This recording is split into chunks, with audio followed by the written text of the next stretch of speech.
ଜୟ ଜଗନ୍ନାଥ ସାଙ୍ଗମାନେ ମାଇ କିଚେନ୍ ବାଇ ସୁମିତ୍ରା ଚ୍ୟାନେଲକୁ ଆପଣମାନଙ୍କୁ ବହୁତ ବହୁତ ସ୍ୱାଗତ।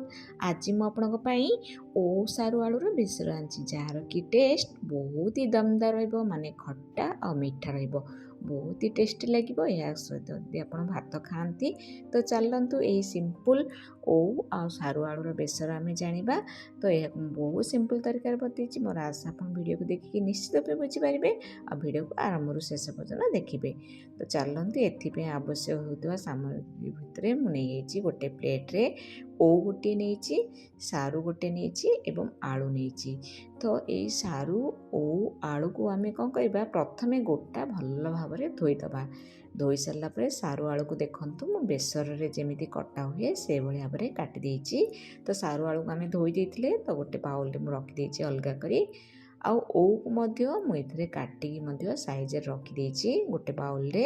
ତ ଯଦି ଓଉ କାଟିବାର ଆପଣ ଶିଖିନାହାନ୍ତି ତାହେଲେ ମୁଁ ସର୍ଟ ଭିଡ଼ିଓରେ ଛାଡ଼ି ଦେଇଛି। ଆପଣ ଯଦି କହିବେ ମୁଁ ତାହେଲେ ଲଙ୍ଗ୍ ଭିଡ଼ିଓରେ ମଧ୍ୟ ଆଣିବି ଆପଣଙ୍କ ପାଇଁ, ଆପଣ କମେଣ୍ଟ କରନ୍ତୁ।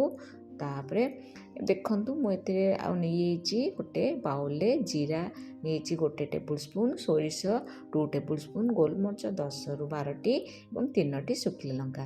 ଏହାକୁ ପାଣି ଦେଇକି ଆମେ 10ରୁ 15 ମିନିଟ୍ ଭିଜେଇକି ରଖିଦେବା। ତ ଗ୍ୟାସ୍ ଅନ୍ କରିକି ଆମେ ପ୍ରେସର ବସିବା। ସେଥିରେ ଦେଇଛି 3 ଟେବୁଲ୍ ସ୍ପୁନ୍ ଅଏଲ୍, ମାନେ ରିଫାଇନ୍ ଅଏଲ୍। ଆଉ ସାରୁ ଆଳୁକୁ ଆମେ ଦେଇଦେବା। ସାରୁ ଆଳୁକୁ ଆମେ 7ରୁ 8 ମିନିଟ୍ ଏଭଳି ଭାବରେ ଲୋରୁ ମିଡ଼ିୟମ୍ ରଖିକି ଆମେ ଭଲ ଭାବରେ ଭାଜିବା।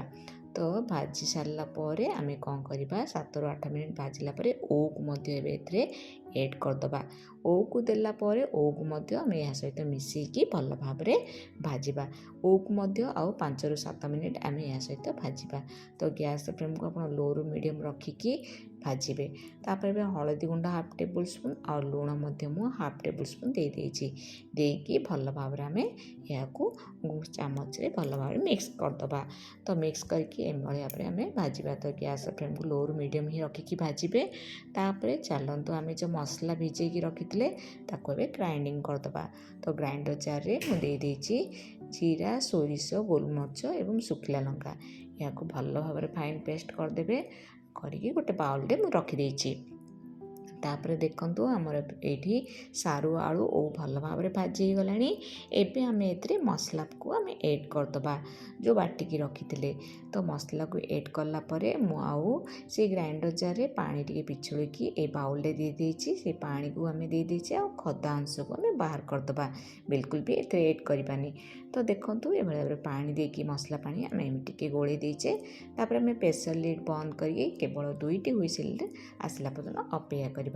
ତ ଦେଖନ୍ତୁ ଏବେ ଗ୍ୟାସ୍ ଅନ୍ କରି କଡ଼େଇ ବସିବା। ସେଥିରେ ଆଉ 2 ଟେବୁଲ୍ ସ୍ପୁନ୍ ଅଏଲ୍ ଦେଇଦେଇଛି, ପଞ୍ଚୁ ଫୁଟଣ ଦେଇଦେଇଛି। ପଞ୍ଚୁ ଫୁଟଣ ଫୁଟିଲା ପରେ ଭୃଷଙ୍ଗ ପତ୍ର ଦେଇଛି। ଭୃଷଙ୍ଗ ପତ୍ର ଆମର ଭଲ ଭାବରେ ଭାଜି ହେଇଗଲାଣି। ଏବେ ଆମେ ଦେଇଦେବା ହେଙ୍ଗୁ 1/2 ଟେବୁଲ୍ ସ୍ପୁନ୍।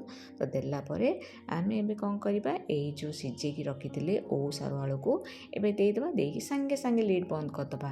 ତାପରେ 2 ମିନିଟ୍ ପରେ ଆମେ ଲିଡ୍ ଖୋଲିକି ଦେଖିବା। ଆଉ ଗ୍ୟାସ୍ ଫ୍ଲେମ୍କୁ ଆପଣ ହାଇ କରିଦେବେ। ତ କରିକି ଏଭଳି ଭାବରେ ଆମେ କ'ଣ କରିବା, ଘାଣ୍ଟି ଚାଲିବା। ତ ଏବେ ଆମେ ଏଥିରେ ଟିକେ ଗୁଡ଼ 1 ସ୍ପୁନ୍ ଦେଇଦେଇଛି, ପାଉଡ଼ର ଗୁଡ଼ ଦେଇଛି। ଆପଣ ଚାହିଁଲେ ଚିନି ବି ଏଡ଼୍ କରିପାରିବେ, ନହେଲେ ନାହିଁ ଗୋଟା ଗୁଡ଼ ବି ଆପଣ ଏଡ଼୍ କରିପାରିବେ।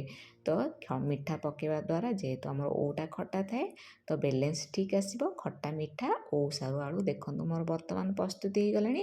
ତ ଏଥିରେ ଟିକେ ଜୁସ୍ ଟିକେ ରଖିବେ, ଯାହାଦ୍ୱାରା କି ଆମକୁ ଖାଇବାକୁ ପାଟିକି ବହୁତ ଭଲ ଲାଗିବ। ଆର ନା ଜୁସ୍ଟା ବହୁତ ହି ଟେଷ୍ଟି। ସାଙ୍ଗମାନେ ଥରେ କରନ୍ତୁ ଆଉ କେମିତି ଲାଗିଲା ମୋତେ କମେଣ୍ଟ ମାଧ୍ୟମରେ ନିଶ୍ଚିତ ଜଣାଇବେ। ଯଦି ଭିଡ଼ିଓଟି ଆପଣମାନଙ୍କୁ ଭଲ ଲାଗୁଛି ଲାଇକ୍ କରିବେ, ସାଙ୍ଗସାଥି ଓ ରିଲେଟିଭ୍ମାନଙ୍କୁ ସେୟାର କରିବେ। ଯଦି ମୋ ଚ୍ୟାନେଲକୁ ଏପର୍ଯ୍ୟନ୍ତ ସବସ୍କ୍ରାଇବ୍ କରିନାହାନ୍ତି ତାହେଲେ ନିଶ୍ଚିତ ରୂପେ ସବସ୍କ୍ରାଇବ୍ କରିଦେବେ। ଆଉ ସବସ୍କ୍ରାଇବ୍ ବଟନ୍ ପାଖରେ ଥିବା ଛୋଟ ବେଲ୍ ଆଇକନ୍କୁ ପ୍ରେସ୍ କରିଦେବେ, ଯାହାଦ୍ୱାରା ମୋର ସବୁ ନୂଆ ଭିଡ଼ିଓ ନୋଟିଫିକେସନ୍ ଆପଣଙ୍କ ପାଖରେ ସର୍ବପ୍ରଥମେ ପହଞ୍ଚି ପାରିବ। ଜୟ ଜଗନ୍ନାଥ, ଧନ୍ୟବାଦ।